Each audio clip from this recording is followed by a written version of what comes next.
Good morning, children. Welcome back to today's science online class. Students, in this lesson, we learnt about plants and animals like respiration, food, growth and development, movement, response to stimuli, reproduction, excretion, and lifespan. Yes, students, as we all know, both plants and animals are living things, but they have some similarities and differences between them. First, let us discuss about the similarities between plants and animals. All plants and animals breathe. They need food to grow. They grow in size. Both plants and animals move. They feel or respond to stimuli. They reproduce their own kind, and finally they die. Okay, students, shall we say together the similarities between plants and animals? Yes, all plants and animals breathe. They need food to grow. They grow in size. Both plants and animals move. They feel or respond to stimuli. They reproduce their own kind. And finally, they die. However, they are different from each other in many ways. Now, let us discuss about the differences between plants and animals. First one is breathing.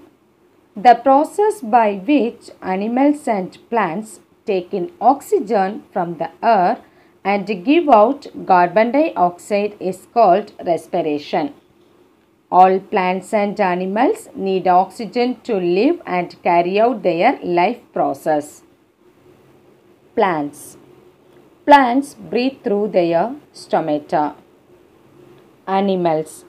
Different animals breathe through different organs like nose, gills, spiracles or skin.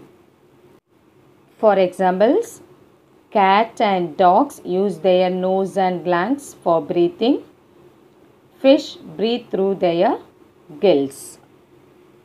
Insects breathe through tiny holes called spiracles. Second one is food.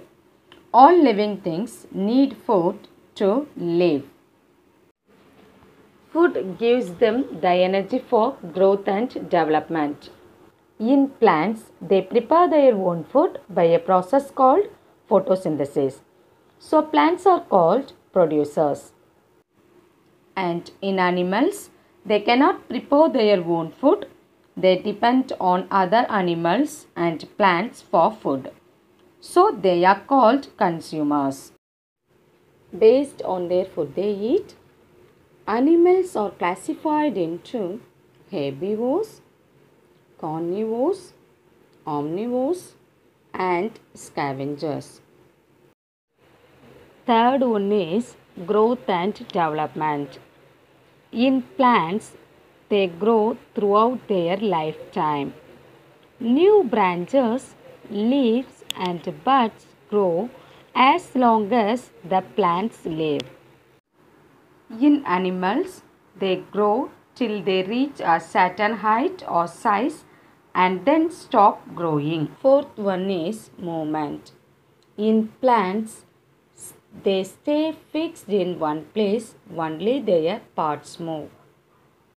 We can see their movement of growth in the direction of sunlight. For examples, the lianas in rainforest climb supporting trees in search of sunlight. And in animals, they can move from one place to another in search of food and shelter. For examples, snakes slither on ground using the scales on their bodies.